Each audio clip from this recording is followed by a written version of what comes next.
In dungeons, there are 5 classes: archers, mages, mages with healing, mages with speed, and mages with defense. As you can see, the classes themselves are not at all balanced because almost every class benefits more from just playing as a mage with their class abilities only to level up for HP and maybe getting a healer around in case someone gets in a sticky situation in a trap room or with a shadow assassin.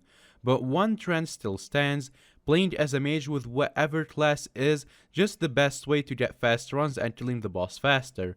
If you get a full team of 5 people, you essentially get a tanky mage with a full health ability, a mage that can run fast, and a mage with crazy high stats to melt the boss. To fix this, I suggest magic scaling be heavily nerfed for all non-magic class players, and magic scaling to be also heavily reduced if more than one player plays as a mage, because it's honestly ridiculous that the best strategy is not to play as your class. Oh wow, look at that, we're nearly at 50k subs. Wow, okay. If you aren't already subscribed, then please consider doing it. I won't take more of your time, enjoy the video. It's no secret that berserkers are the worst class in the game right now. Their healing abilities aren't strong enough to properly tank a shadow assassin, and when it comes to a boss room, the best thing a berserker can do is stand with the mages and wait for them to kill the boss, because you cannot do any meaningful damage. And there appears to be a bug where you create invincibility frames from meleeing the boss, and it actually hurts your team to damage the boss, as the class that's supposed to be dealing damage to the boss. Not to mention that the bosses have damage limits, which aren't a problem for mages as they deal fast, small damage numbers compared to berserkers, which do 1 damage hit every few seconds. And again, due to the damage roofs on the bosses, a berserker can only deal around 30 to 40,000 damage against a guardian in 1 hit, whereas a mage can deal 20,000 with a bonzo staff several times per second. I think a simple fix to berserkers would be to allow them to bypass the damage roofs on enemies so they aren't totally useless against shadow assassins and bosses. There is one class arguably stronger than a mage, and it's the healer. I might be biased because, well, you know, but as a healer, you get all the perks of a tank, and in adaptive, you get all the damage of a berserker, and also similar to what a mage would get with 1 key difference. Your healing circle quite literally makes you invincible against like basically everything.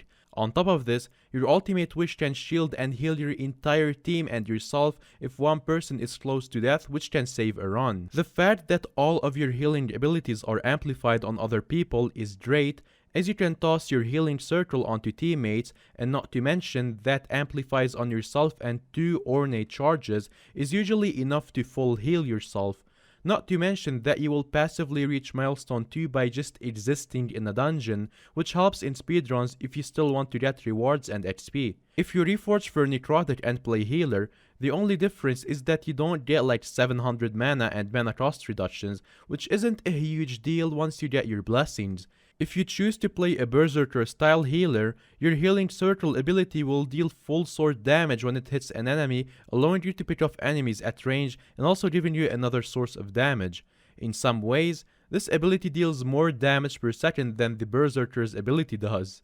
Yeah, healer's ability dealing more damage than a berserker's ability. Everything is fine. I see nothing wrong here. The only thing that sets this apart from mages is that healers are supposed to be versatile and as a result play out well, and as soon as 2 people play healer, the class becomes relatively useless as your healing circle is pathetic, whereas 5 mages in one way or another is quite literally meta for speedruns and S+ runs in general. I haven't touched on archers and tanks because in my opinion, they're in a pretty good place. Archer's issue is that the small rooms of dungeons are not exactly the best place for archers 90% of the time, but as soon as you get into the boss rooms, archers become as strong as mages in terms of DPS, and tanks do their jobs of not dying pretty well, especially when the healer is around for when the floor gets tough. Dungeons is still somewhat unbalanced, and I'm pretty sure it's not going to be perfect, but I feel that every day we get closer to establishing some sort of class balance where picking one of each class will become the optimum method for everything dungeons related.